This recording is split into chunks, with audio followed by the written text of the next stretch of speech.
Hi monorail fans and welcome back to Dean Park. It's absolutely Baltic outside tonight, and to be honest, it doesn't feel much warmer up here in the loft. On top of that, with that storm last week, that was a bit brutal, wasn't it? Can't remember the name. Had trouble pronouncing it anyway, but yeah, that was wild. So I hope if you're in the storm area, your layouts survived unscathed, whether you're in a shed, garage, loft, or indeed a garden railway. Yeah, it was pretty scary for a while. Let's just say I'll have a lot of gardening to do in the spring. So what's the purpose of this video? Well, a couple of weeks ago, I had a look at the Hornby Class 08 and HM7000 sound decoder to see if the combination of the two was a winning formula. And I have to say, I have really enjoyed running the sound fitted 08 on the layout. However, a few of you have got in contact and said, why didn't you fit stay alive capacitors to it? Well, I didn't have one to hand, but Steve at Screeny Hobbies has since got them back in stock. So in this video, I'm going to show you how to fit the stay alive capacitors into this small Class 08 shunter. If you have any feedback or questions, please pop those in the comment section below. And if you'd like to support the channel, please hit that like icon and hit the subscribe icon as well if you've not already done so. It really does mean a lot, and it gives you access to well over 350 other videos. So in the meantime, let's get stuck in about this Class 08 and fit some stay alive capacitors.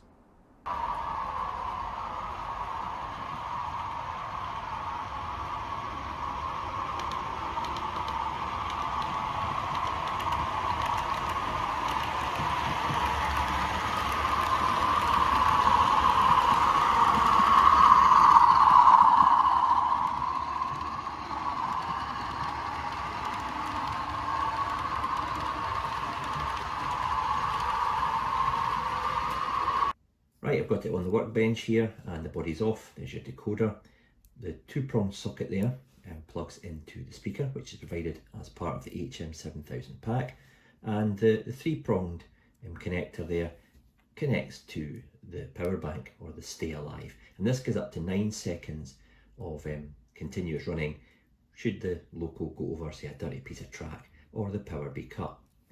And I'm just going to black tack that on top of the speaker, which I've changed to sit in a longer configuration as opposed to standing up on its end, and that'll give me extra space in which to put the stay alive. And then I'll just neaten up the wires and then put the decoder back down on top of this black tack and then reassemble.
Along with the Class 08, I'm going to add in some ScotRail Express running shots, and that's made up of the Class 47.7 along with Mark IIIs and this DBSO in ScotRail livery. In this configuration, the loco is pushing from the back, which would have been seen going from Edinburgh Waverley to Glasgow Queen Street back in the 1980s.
Whilst I've got the 08 on test, I'm going to do a couple of trial runs here, and I'm going to run it past the camera and pick it up with the sound on and see how long the Stay Alive operates for. And then I'm going to do exactly the same again at the same speed from the same starting point, but with the sound off. And I'm going to see if there's any marked difference in the Stay Alive's capacity to keep the motor going.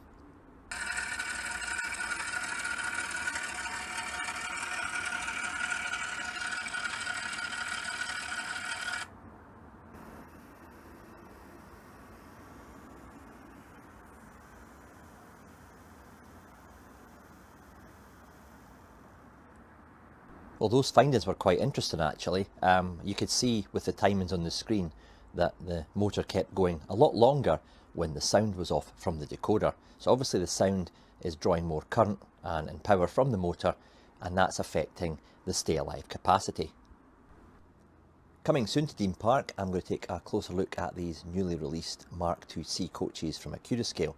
I've got a range of liveries from Intercity, ScotRail, Departmental, West Coast Railways Maroon and Intercity Red Stripe. So stay tuned and look out for that video coming very soon.